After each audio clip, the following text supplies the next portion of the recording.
And now I'm cheesing my way back to you, Van, with the burning cheese inside.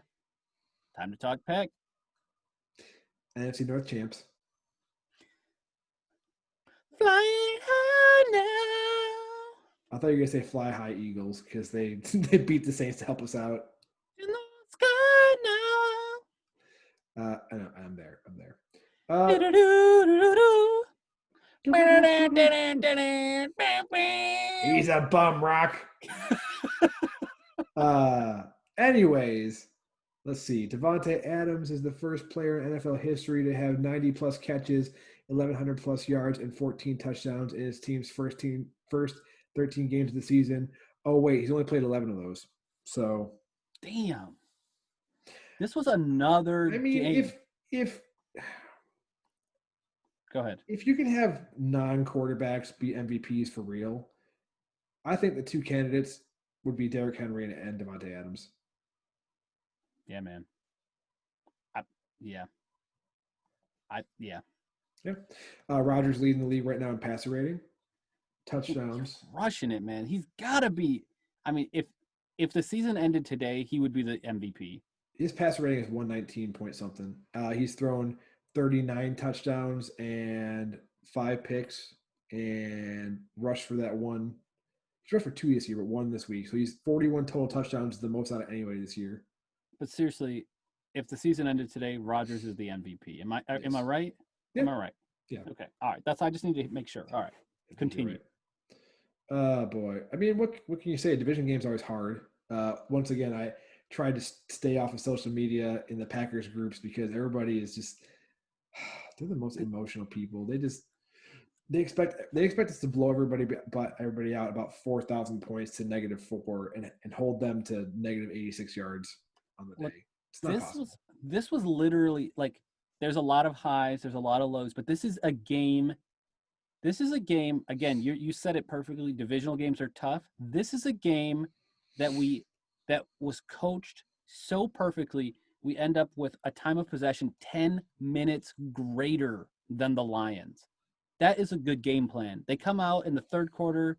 I don't know if it was the last touchdown or second to last touchdown.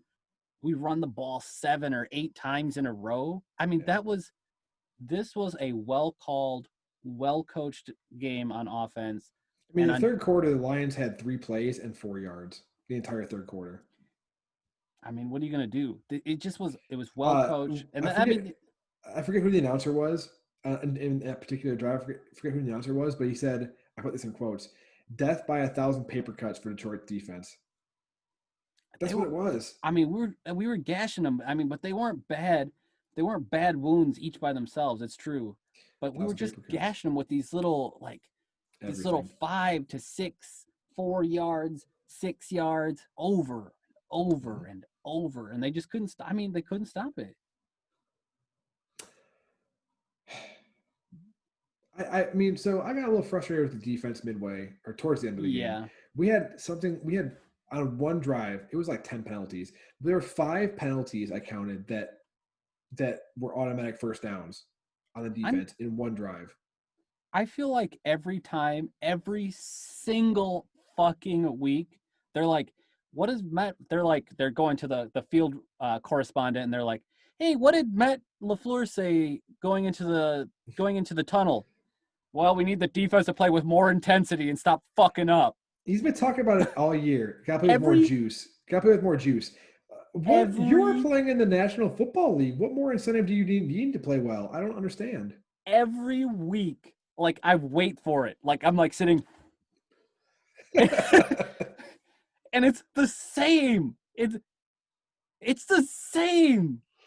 Oh, that's good. I mean, so that was a little bit frustrating. But I will say, someone on Facebook, one of my buddies asked me. He said, "So how do you feel about the Packers defense? Are they just, is it a good play style that they let up, that they basically can hold them, or is it going to get exposed in the playoffs?" I said, this Packers team, gives up a lot of yards, but makes the clutch plays when they need to happen. Yeah. So you'll go and you'll have what was it? I forget what week it was. it was getting close, right? Going down, got down to the end, and we're getting run all over, and we got 2 sacks in a row to end the game, basically. And we did this week too, right? It was the end of the half, maybe. Um, I think it was the end of the first half. We came up with 2 big sacks as the Lions were charging, and we kicked them out of field goal range and everything. They had to punt. So this defense is the problem is the best teams have it cleaned up by January, and we're getting close to January, and we need to clean it up. But the past couple of weeks, the part of our team that really needs to clean it up is special teams. Yeah, special 3 teams. huge, 2 touchdown returns the past 2 weeks, and then this week a 75-yard kickoff return that almost, that Uh, was. Mm. Yeah, I mean, it was good that Mason Crosby got in the way. And He honestly, he's about to have to go teach J.K. Scott how to tackle this week. I mean, Like, you guys go over he there. did the classic old man tackle, which is like jump in the way, limp body, and have him trip over you. Like I saw Mason Crosby, and he's just like, oh, like he looked like a fish I jumping out of mean, water. Mason Crosby gets in there. He's not Ah. He's not Pat McAfee, right? No one's Pat McAfee. Pat McAfee used to lay a smack down on people, but Mason Crosby, he'll get some tackles. He'll get in there. I mean, he's a speed bump, right? He's practical. It's going to make shit That's slow all you have down to and stop. do. If you've already gotten to the punter or the kicker, you're already fucked up. You should never be a punter or kicker anyways. Mason Crosby does it right. That's what I expect from the kicker. They Yes. need to Get in the way. throw Just get in the way. yourself. No, just throw yourself into their legs. You're not going to wrap them up and take them down. We already know they're going to do this to you. That's what's going to happen. It's just, Or it'll be Antonio Brown, where Antonio Brown goes to jump over you and kicks you right in the head. yeah, you have to just like throw yourself at their mid body and fall into their legs. Just That's let it it. be done. Let it be done. Mason, 57-yard field goal. That was clutch. After was that super fucking clutch. penalty, if it was, I thought it was 58 yards, tied his No, career they were wrong on the broadcast. They corrected it. Yeah, 57 yards. Wow. He's one of 2 kickers this year to not miss a field goal. I don't know who the other guy is. But yeah, the penalties you said 12 penalties against the Pack, 68 yards. And the problem was on that one particular drive, they were all defensive holdings, and they would call defensive holding, and then they wouldn't show the replay. I was getting really irritated. I was like, I want to see the replay of this. Don't just tell me it's a penalty, and not show me, you bitches. Crazy. Can I tell you too, who stood out to me a lot this game? Who's that? MVS had a stupid hard catch in the first quarter for a touchdown or second quarter. Super That dude seems like he can catch all the hard balls with the easy ones. It's like, but although this week he got more involved in not just the long ball, not just like the long route where he's going to burn past you. He got more involved in the underneath stuff, moving the chains. So that was good. That was good. That showed promise. Rashawn Gary continues to shine on defense. That play where he got a sack, he was fucking moving, and he ran down Stafford from behind. Yes, I mean, that shit was nuts. Preston Smith also gave Stafford pain in the ribs. Seemed like he was out for the end of that game. No, he came back in, didn't he? Chase Daniel went in for a series. Yeah, at the end of the game. And Stafford came. Oh, he didn't come back in. No, he didn't come back. You're right. Another thing that is wonderful to me, towards the end of the game after Stafford got rocked, Devontae Adams, huge catch on a screen, right? I'm loving this. We'll go and put Devontae Adams one by one, and we'll crack our other receiver in, and he'll block down. And Devontae Adams takes one step back off the line, catches the ball. All he's got to do is make one dude miss, and he's got 30 yards every time. And this is such a great – I'll put Devontae Adams one-on-one on anybody in this league. Just give him the ball, make him move and miss. I mean, it's especially good when the best defensive back in the league is on our team. So like any other Jair. So I mean, I wonder if they practice against each other like that, and I wonder if they must practice against each other and make each other better. I'm sure they do. I mean, each of them is just. I think they're leading the class, both of those players. Yeah. And Aaron Rodgers, of course. I mean, Jamal Williams and Aaron Jones also probably the solid. best pair of backs. I mean, I would say it's the best duo of backs. Oh shit, I forgot. This came up right during the game yesterday. Aaron Jones is basically seeking new representation after the Packers and Aaron Jones could not come to a deal on his contract for next year. So I don't. To me, we texted about this. To me, I read that as he wants to stay in Green Bay. His agent couldn't get it done, so get me an agent who can get it done.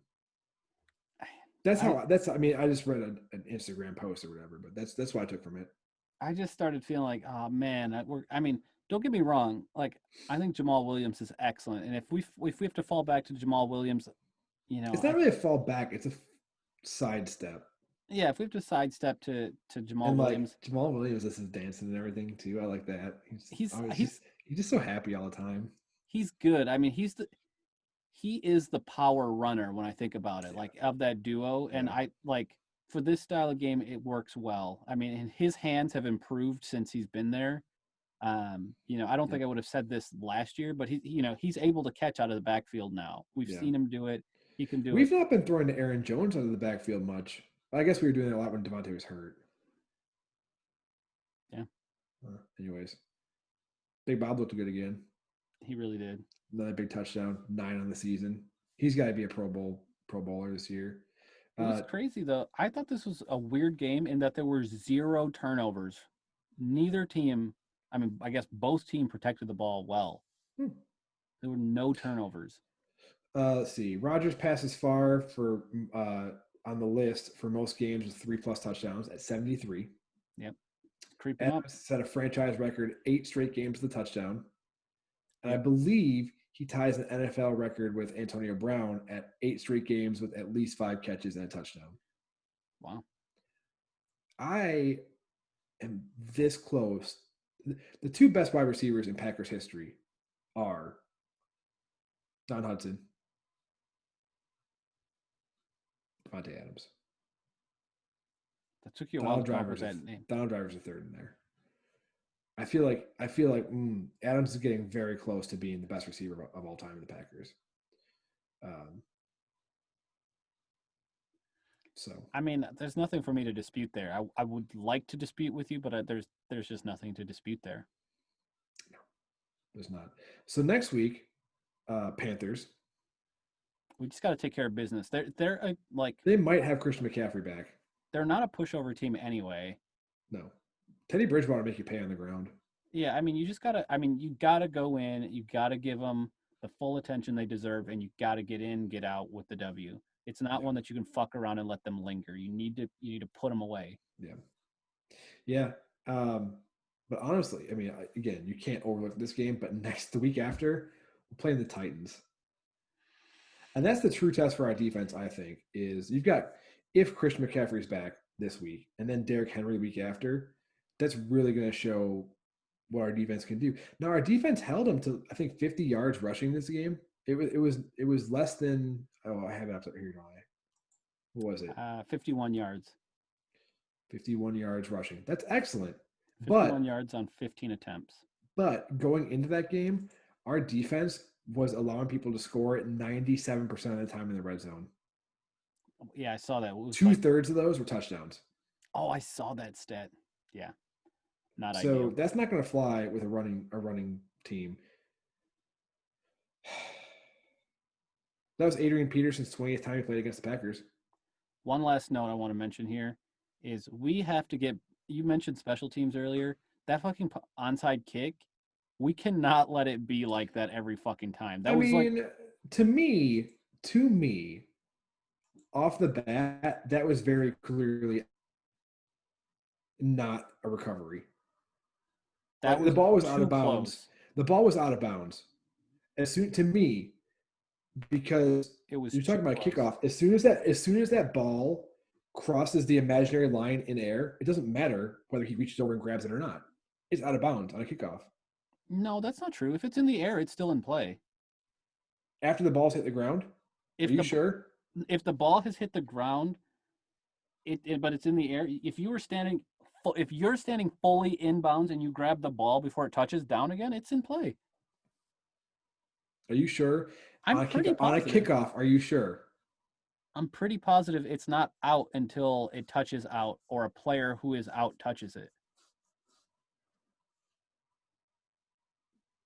I'm pretty positive. Remember that time that the one good thing Ty Montgomery did on kickoff? Kickoff died right next to the sideline, and he stepped out of bounds and grabbed it, which made it an out of bounds Yeah. kick. Yeah. Yeah, that was No, pretty but good. I mean, I didn't. I'm I pretty sure thought. that's I how the rule thought. works. Like the I thought the person, Packers. I thought the Packers. I think we did the right thing. I thought we played that well. I thought we did the right thing, staying away from the ball, letting it go out of bounds. It just got really lucky at the end there that it hung up for an extra second. I think the commentators made way more of it than it actually was.